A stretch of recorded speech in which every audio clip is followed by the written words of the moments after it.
dhammaan golaha idea gorfaynta siyaasadda iyo falaqeynta arrimaha soomaaliya habeen wanaagsan caawa waxaa si toosa khadka magaalada garowe ugu jira madaxweynaha dowladda puntland doctor cabdiweli maxamed cali gaas oo isagu caawa inoo warrami doona wax badanna inala wadaagi doona madaxweyne waxaa ku wareysan doonaa weriye sooyaal kuna soo dhawow golaha idea.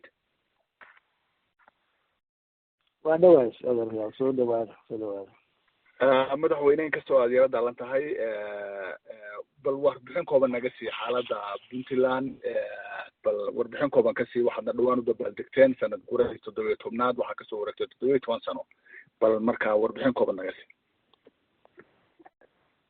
adeer waa mahadsan tahay waraysiga waan soo mahadnaqayaa. puntland waa nabad weeye, way wanaagsan tahay, wax shida iyo wax shaqaaqa ah iyo dhexdooda hadda ka jira ma jiraan. dadku nabadba ku waabristeen, nabadba kusoo tooseen. waxyaabaha yarka ah oo petty crimeska ah oo mooyaane wax hadda shida ah oo puntland ka jira ma jiraan. xuduudaheedu waa nabad, iyaduna waa nabad. dabcan muddo waxaan dagaal kula jirnay nimankaas dhirta badan oo shabaabka. dagaal kafoolana kula jirnay ilaa octoobar koodeedii 2014 iyana guul fiican bay ciidamada kasoo hoyeen. wax shidaaho waayahan dhacayna in maqal baan umalaynayaa. xataa waktigii soonka oo dadku ay aada u baqayeen hal incident oo ka dhacday puntland ma jirto, walaa garowe, walaa gaalkacyo, walaa boosaaso, walaa qardo, walaa anywhere magaalo kasta oo weyna puntland nabad bay ahayd, nabad bayna dadku ay ku waabaristeen. marka xagga nabadgelyada aada bay ufiican tahay. xagga de horumarka dowladnimo waataan bilownay isbedelo reforms tiro badan oo cadaalada, shaqaalaha, maaliyadda iyo ciidamada iyana meel fiican bay marayaan. warbixinteeda waa ka dhegeysateen bay ila tahay. aminka dawladan ka hadlay 17 buuradii puntland. kisaskii hore waa soo dhamaadeen, kisaska kale aan ugudbi doonaa. sababta waxa weeye dowladnimadu kama soo harto institutionska amase haykalka dowladnimo. marka governance is all about institutions iyo xasin kulli waa fahamsantiin bay ila tahay. marka in institutionska isbedel lagu sameeyo si markaasi dowladnimadu u cayisho oo dowladnimo micnada ay u noqoto. service deliveryga amase qaabka dowladdu ay u deliver garaynayso adeegeedana u noqdo mid wanaagsan oo efficient ah oo dadku ay kalsooni ku qabi karaan. dhanka kaabayaasha dhaqaalaha dabcan aada ula socotaan oo hadda information age baa lagu jira, idinkaaba naga warrama mararka qaarkood. aada baan ufiicannahay, way socdaan dhismayaashii aerobortooyinku. kii boosaaas wuxuu dhamaanaya bisha December insha allahu. diyaaraduhu bilaabi doona ka degaan. kii garowana waxaa la bilaabaya September, wuxuuna dhamaan doonaa August soo socota. halkaasna isna ku dhamaan doonaa. kuwa kale oo waaweyn oo puntland iyana mashaariicda aan u raadinaynaa, rajooda aada bay ufiican yihiin. xagga dekedaha meel fiican bay mareysaa. dekeda boosaaso balaarinteedii September bay imaanayaan nimanka surveyorska ahaa. alaabtoodana way soo ranayaan markii madaxweynku uu dhamaado. sidoo kale magaalooyin meelo kale ay ka samayn doonaan marsooyin baa jira sida garaacad oo kale. waan rajeynaynaa marka kaabayaasha dhaqaaluhu markii ay bilowdaan in isbedel dhanka dhaqaalaha puntland uu ka dhici doono. waxaanu ka sameynay custom turdiga oo ku taala galdogob oo isu furaya ganacsiga puntland iyo ethiopia. waxaanu wadnaa jidka dheeraa ee wadaagsin. waxaa dhawaan bilaaban doona jidka suuxiga gaalkacyo iyo garowe oo dayactir dambe lagu sameyn doono jidka shiinaha la oran jiray oo burburay haddana la sameynayo. validation workshopkii wuxuu dhici doonaa bishan August gudaheeda. kabacdina sanadka dhamaadkiisa ayaa dhismihii dhabtaha bilaaban doonaa. waxaa iyana si xawliya ku socota wadadii daahir iyo ceergaabo oo isna meel fiican mareysa. dhaqaal ururinteedii weli lama bilaabin, waa dhagax dhignay laakiin dhaqaalihii baanu ururinaynaa. meel fiican bayna hawshaasu mareysaa. runteedku aad bay u dadaaleen. qurbajoogtana waxaa laga rabaa contribution ka geysato wadadaas istaraatiijiyada ah oo puntland oo dhan ay aada ugu hamiyeyso. wadooyinka kale oo bariga fog jeeda sida lafogoro iyo dhabaaqo iyana assessment ku dambeeya lagu soo sameeyey. hawlna way ka bilaaban doontaa dhawaan hadii ilaah yiraahdo.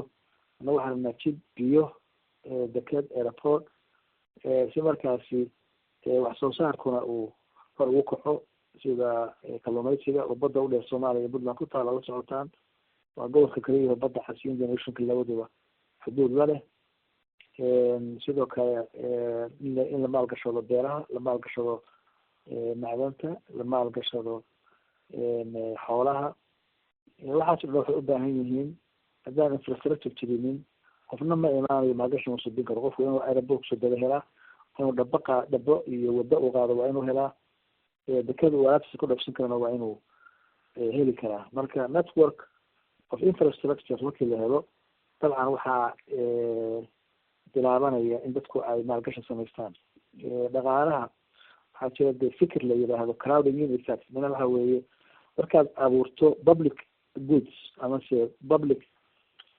investment markaad samayso ayada marka it crowds in private investment ayada keenaysa investmentka privateka marka hore waa inaad public capitalka abuurtaa si markaa usoo jiidato waxaa loo jira private capital amase dhaqaalaha amase yani lacagta gaarka oo dadku ay investorsku ay u yimaad dadku ugusoo dhiiradaan halkaas halkaas ayaan mareysaa waan rajeynayna isbedelo ka yimaado dhaqaaluhuna kabuxo waxaa noogu daran waxa weye dhalinyaradan hadda iskuullada ka baxaysa in loo helo shaqo haddaan markii la helinin maalgashi iyo infrastructurena dabcan ma heli karno awood aan ku absorb garayno dhalinyarada oo aan uga gudubno dhibaatadan ah xagjirnimada iyo tahriibka iyo lacagbadeeda iyo sababta waxa weya waa in loo abuura alternative livelihood yani waa in wax kale oo dadku ay ku shaqaystaan oo mihnad ah oo ka shaqaysan karaan in loo sameeyo wey haddii kale waxa weeye afqalalan iyo hadal midna wax ma tarayo taas kaa weeye dhanka markii la yidhaahdo dimuqrasiyadda Puntland meel fiican bay mareysaa waa taanu gudbinay sharciga doorashada golaha wasiiradu ay baasgareeyeen kabacdina baarlamaanka la geeyey baarlamaankuna ansixiyey waxaan rajeynaynaa inaan hadda samayno guddiga doorashada kabacdina hawshooda ay qabsadaan wakti fiican baanu haysanaa waxaanu soo dhisnay counsiladii wadankan ismaamulku waa inuu ka bilowda hoos marka ilaa 20 city councils amase gobo deegaan ayaanu ka sameynay Puntland intaanu joognay kuwii hore u jiray iyo kuwa dambe oo cusubna waxaa ka bilaaban doona barnaamijkaas dimuqraasiyiinta ah markii guddigu ay la abuuro sababta waxa weeye foundationskii brickskii amase mutalaalihii waa inaad dhigtaa marka hore inta aadan bilaabin barnaamijka marka waa inaad bilowdaa golihii deegaanku si hadhowto ay u dhacdo u sahlanaato in la sameeyo municipal electionkii doorashadii golaha deegaanka kabacdina loo gudbo tii weynooda ahayd one man one vote-ka hal qof hal shaksi ee Puntland oo dhan marka la sameeyo dee civic engagementkii iyo dadkii la wacyigeliyo maaragtay censuskii la sameeyo oo telecoobkii voter registrationkii dadkii yani la diiwaan geliyo marka insha allah waxaan rajeynaynaa January in doorashada laga gudbo nidaamka qaabiliga loo gudbo nimaan dimuqraasi ah oo aada u wanaagsan loo gudbo aad baad umahadsantahay anagu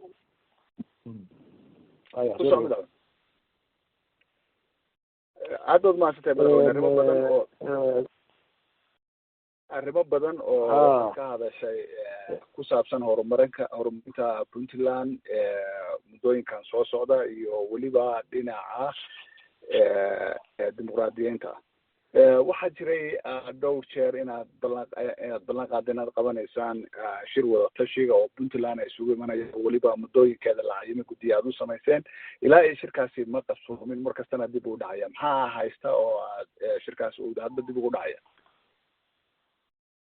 waxba dhibaato shirkaasi ma jiraan hadda meel fiican buu marayaa galgaladiisii waxaan rajeynaynaa bishan dhamaadkeeda inuu shirku uu laisugu yimaado shirkii waxbaan ka bedelay oo qaabkiisii baan wax ka bedelay hadda ilaa 4 shir baanu ka dhignay shirka horeeya wuxuu ka dhici doona gaalkacyo oo waxa weye dowladda iyo civil society-ga oo shirka ugu weyn ah ilaa 250 qof meelahaas 200 iyo wax ka badan ay imaan doonaan shirkaas bishan dhamaadkeeda ayuu dhici doonaa insha allahu sida haddaan ku wadno guddigii steering committee-gana waa la sameeyey hawshiina way bilaabanaysaa waana shirkii wada tashiga Puntland oo lagaga hadlayay Puntland iyo horumarkeeda iyo geedi socodkeeda iyo higsigeeda iyo mustaqbalka Puntland in aada looga hadlo iyo inaanu ogaano meeshaan ka nimid meeshaan haddaan joogno meeshaan usocono dadka ay u caddahay ayaa la rabaa kan ku-xiga wuxuu noqon doonaa shirka wadatashiga ciidamada puntland oo qaxda ka dhici doona kabacdina shir diasporada ayuu ka dhici doonaa magaalada garowe kabacdina shir guud oo waxaasoo dhan kulminaya ayaa ka dhici doona garowe marka barnaamij kasii fiican ayaanu sameynay waxaan rajeyneynaa inuu wakti fiican aan isu helo qaar idinka kamid qorba joogtaana kolley shirkaas qorba joogta garowe ka dhici doona nagala soo qaybgali doontaan marka shirku meel fiican buu maraya alxamdulilah waana dhacayaa waana insha allahu wakti dhow buu dhici doona insha allah aad baad umahadsan tahay sida aad ognahay puntland waxa ay diiday inay aqoonsato maamulka laga dhisay galmudug sidaan la soconana dastuurkeeda waxa ay hore ugu qoratay in xuduudeedu tahay gobolka nugaal kadibna waxa ay ka saareen xuduudii inay gobolka nugaal ay tahay waxayna ay sheegeen inay xuduudoodu ah tahay puntland mawqifkiini arrintaas maxaa kan iska bedelay markii ay arrintaas sameeyeen issugu hadda sida loo dhigdhigayo issugu maaha haddii ay ku qorteen nugaal in xuduudkooda yahay dee taas waxay iska gardaraya u same aan meel loo aabadiinba iska ahayd wax iska khaldan weeye xuduudda galmudugna ma noqon karto nugaal iyana waa og yihiin xaqliga filimkana ogyahay puntland 17 sana jirtaa xuduudeedana gorgorta hadda ma gasho oo kama jirto dastuurkay ku qoran tahay dowlad goboleedkeeda dastuur ku qoran weeye marka waxaas iska xaskasariyaa weeye laakiin sideedaba anagu dadkan walaalaha dariskayaga ah inay anarkii iyo dowladnimo la-aan ku noolaadaan waxay anaga nooga badisaa oo inooga fiican tahay inay iyagu maamul samaystaan si maamul accountable ah qofkii tuugoo naga fakado qofki wax dilo xagga aada ganacsigii in lasu furo maamul inuu ka dhismo dadka ay dhistaan annagu waxba kama hiddo maaha oo kama soo horjeedno weligeena waan taageersanayn laakiin de maamulka dhismaya unuusan maamulkii jiray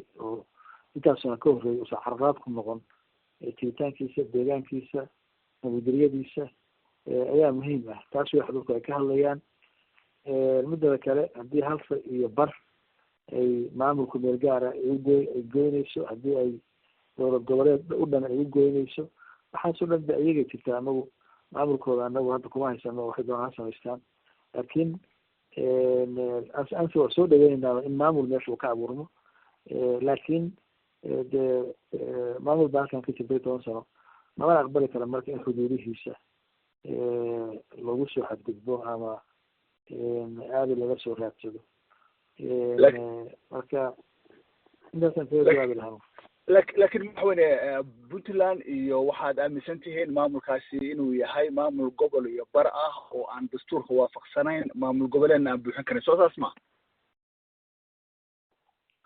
annagu dastuurka waxaa dadku ay ku heshiiyeen sideeda dastuurku waa heshiis bulsho waa social contract weye waxaa lagu heshiiyeen marka waxa weye waa in la ilaaliyaa haddii dastuurkay ku qoran tahay 2 gobol iyo wixii ka badan taa ayaa anagu taageerinaa support garaynayna marka anagu waxa dastuurka kasoo horjeeda dastuurka aan waafaqsanayn dee anagu dastuurka ma jebin karno oo ma oran karno dastuurka hala jebiyo oo hal dowlad gobol iyo hal gobol iyo bar dowlad goboleed ha laga dhigo midkaa suurtagalka ma aha dastuurka waa ilaashanaa waxaa naga dhexeeya soomaalina waa dastuurkaas waxa la kala hadlayana waa dastuurkaas waxa lagu wada joogaana waa dastuurkaas si hadii lagu ciyaaro lagu feegaaro oo xeeladoon lagu sameeyo wax laga bedelo oo dowlad goboleedyo aan dastuurka waafaqsanayn lagu dhiso oo waxaas waxay ka hor imaanaysaa heshiiska bulsho heshiiska bulsho waxaan kaa kuu sheegaya runta kuu sheegaya waxa weye haddii cidi ku gabto sida contract kasta oo dee 2 qof ay dhigtaanba dee qofka de partiga oo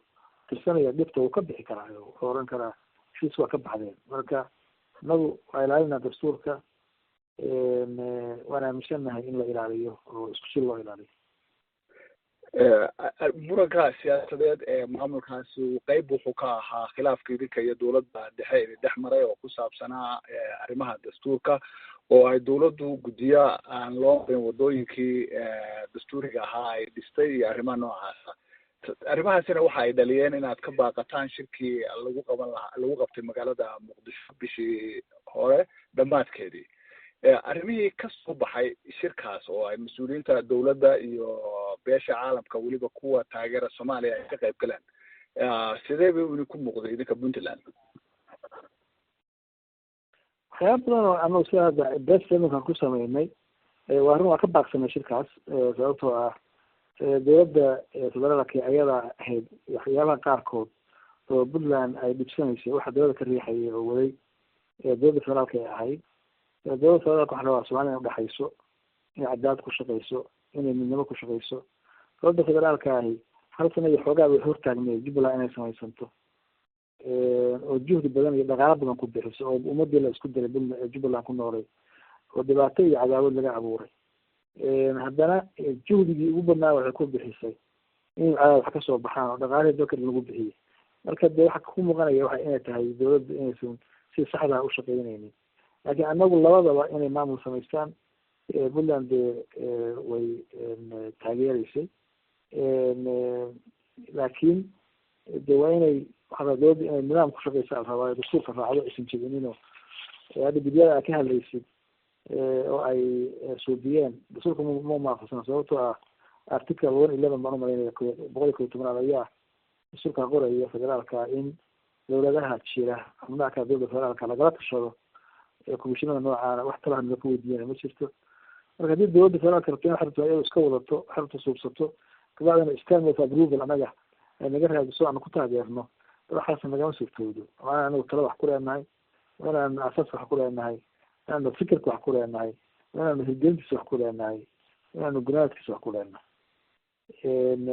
marka shirkii marka waa ka baaqanay sababahaas awgood waana sheegnay oo dee iyadoo qodobaysan baanu ka hadalnay wax sababta aan uga baaqanay waxay kasoo baxay waxyaaba aan taageeri karna way ku jireen sida inaan doorasho dib loo dhigin 2016 iyo waxyaabaha masalan jambiyaasha noocaas oo iya gacan sileenahay dan soomaaliyeed maslaxad soomaaliyeed baa ku jirta mustaqbal soomaaliyeedna waa ay bidaaminaysaa waa taageereynaa maogta maaha negative wax walba anagu kama yihiin wixii wanaagsan oo soo baxa waanu sheegeynaa waanu oranaynaa.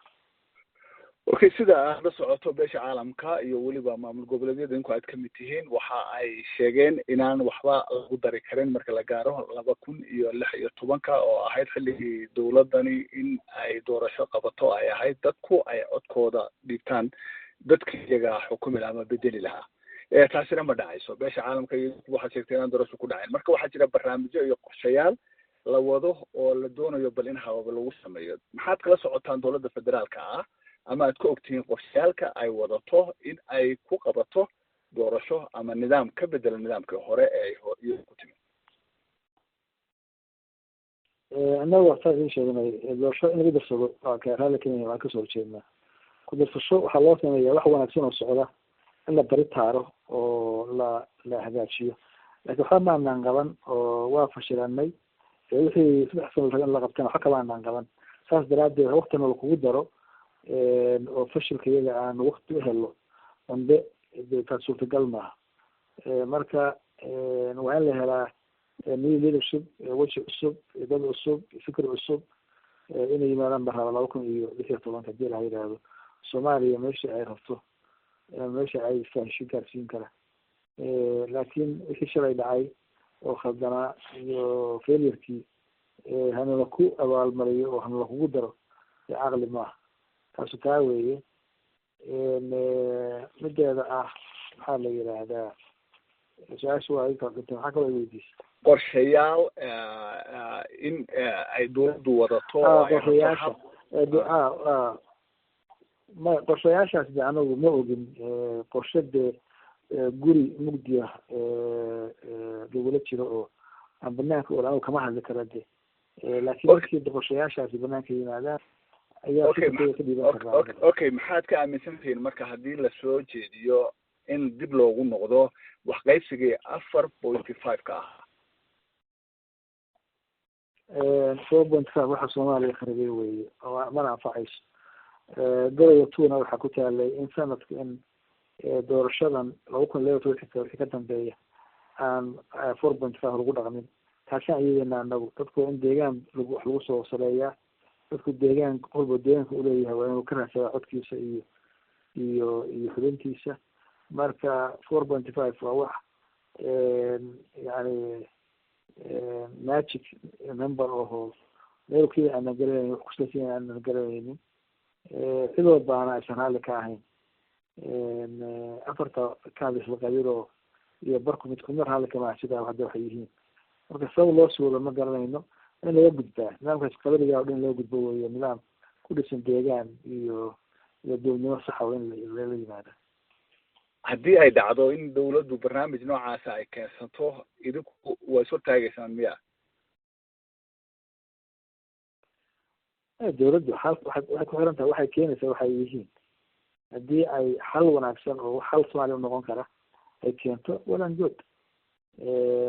haddii laakiin wax dawladnimada iyo soomaalinimada iyo horumarka iyo midnimada Soomaaliya ka hor imaanaya dee lasoo shirtagaan, hadda mas-uuliyad baa naga saaran annaga, mas-uuliyaddeedana waa gudanayna ka xukumad ahaan dawladda Puntland.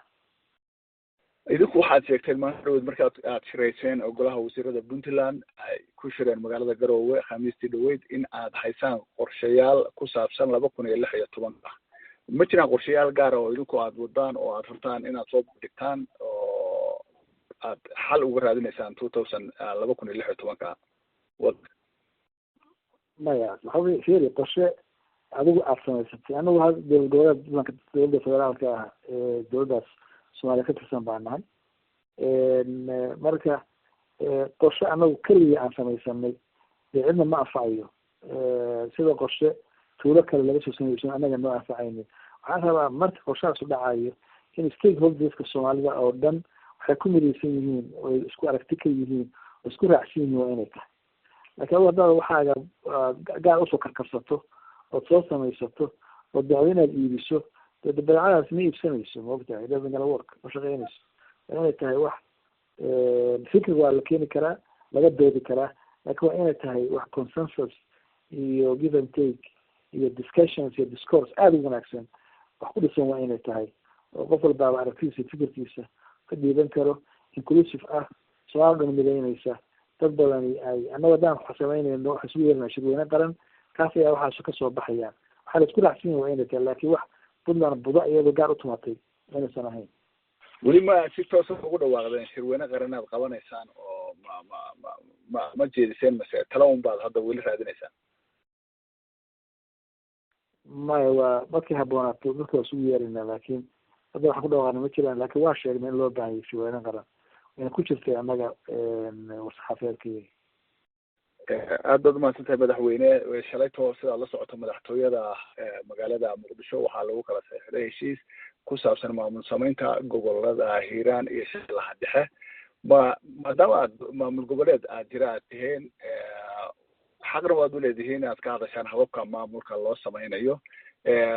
ma muuqataa in weli dawladdu ay si gaara faragelin uga hayso habkii maamulka loogu samayn lahaa dowlad goboleedyada, mase waxa ay u muuqdaa inay sidii lagu talagalay ay weli wax ku wadaan? dawladdu waxbay dadejinaysaa oo waxbaa wakti baa ka dhacayaan umalaynayayo waxbay rabtaa inay aada u dadejiso, laakiin dadka xaq bay uleeyihiin. dadka labadaas gobol ku nool haday maamul sameynayaan waa soo dhaweyneynaa, waana wax wanaagsan, waana tallaabo hore loo qaaday. laakiin waxaa la diidayaa dadku inay wax samaystaan raalli ka yihiin. waa inay tahay bottom up approach, hoos laga soo dhisayo kor loo dhisayo. laakiin wax kor laga keenayo dadka lagu khasbaayo waa inaysan u ekaan, waa inaysan ahaanin. taas weeyaa difference udhexeeya. dawladda xasaar waxaa laga rabaa dadka inay u ogolaato masiirkooda iyo tiradooda iyo ayahooda ayagu ka tashadaan, isu yimaadaan, go-aankooda gaaraan, kada aan lagu taageero. laakiin waa inaan lagu imbosto lagu khasbin waxyaba aysan raalli ka ahayn. aad baad umahadsan tahay madaxweyne. sida heshiisyadii aad maamul goboleedyada iyo dowladda federaalka ay geli jireen waxaa kamid ahaa in ciidamo qaran la sameeyo. arrintaasi xaggee bay maraysa oo isku dhafa markaan leeyahay? ciidamadaas weli lama samayn. barnaamij waxaa jira guurada balaan Puntland kama mid aha barnaamijkaas, iyadoo ka duwan tahay. ilaa ciidan 10,900 waa loo sameynayaa Soomaaliya. koonfurta un wax ku kooban weeye. Puntland iyadu barnaamij gaar ah oo waxaa jirta ay kaga qayb galaysay. barnaamijkaasna weli ma soo dhamaystirin oo ma dhamaanin. laakiin dalkan hadduu rabo dawlad uu noqdo oo waddan wanaagsan uu noqdo ana la helaa ciidan xoog leh oo Soomaali ah oo aan kalaan character lahayn ama sumad qabiil aan lahayn oo Soomaaliya oo dhan ah dalkana hada gudaha dawladda ka difaaci kara waa in la helaa laakiin waxay u baahan tahay qorshe, waxay u baahan tahay talo, waxay u baahan tahay wadatasha Soomaaliya oo dhan, waxay u baahan tahay leadership iyo hogaamin kara barnaamijkaas inuu waddanka yimaado. Marka guriga kale baan rajeynaynaa laakiin barnaamijkaas saasaan kule ogahay wixii fikran kahay intaas wey. maalin dhaweyd waxaa kulen bishii hore waxaad tagtay dalka Kenya oo aad safar dhowr cisho aad ku maqnayd. safarkaas maxaa nooga sheegi kartaa? kolen waxaa la sheegaya inaad beesha caalamka kula kulantay, jaaliyadahaas oo Puntland aad kula kulantay, mas-uuliyiinta dowladda Kenya aad la kulantay. bal safarkaas warbixin kooban naga sii. safarkaas wuxuu ahaa safar fiican buu ahaa oo dee safar wuxuu ahaa dowladda Kenya aan ka wada hadlaynay xiriirka Puntland iyo Kenya. waxaan kaloo kala kulnay beesha caalamka dabcan meel Soomaaliya siyaasadeeda laga hago laga karkariyo oo dad badan oo Soomaaliya joogay ay degan yihiin beesha caalamka ay safaarada ha noqdaan ama hay'adaha ha noqdaan. dabcan marka dee mar haddii aan tegay Nairobi oo aan ku tegay shaqo official visit way fiicnayd in markaas la arko dad kastoo la arki karo waana isku dayna. El crédito en su cuenta está bajo. Amaasadanayaasha Soomaaliya dadka la yidhaahdo wixii aan kala kulno wax wanaagsan bay ahayd, boqosho fiican bay ahayd, guul fiican baan kasoo yeetay Puntland. waxaa ahayd boqosho muhiim u ah. aad baad umahadsan tahay madaxweyne. safarkaagana waa kaaga mahadnaqaynaa aad ku tagtay Kenya. waraysiga aad nasiisana waa kaaga mahadnaqaynaa. aad baana ku salaamaynaa dhammaan dadka golaha ku jira idaaada ku dhegeysanayana way ku salaamayaan. waxaanu kaga tegaynaa sidaas nabadgelyo. waktiga ayaa cirir u adiguna waa daalan tahay sidaad hore noogu sheegtay oo waktiga oo aad cirir ku ahaa. marka aad baad umahadsan tahay madaxweyne. waanu kala soo xiriiri doonaa insha allah waana wada socon doonaa. adaan badan umahadsantahay.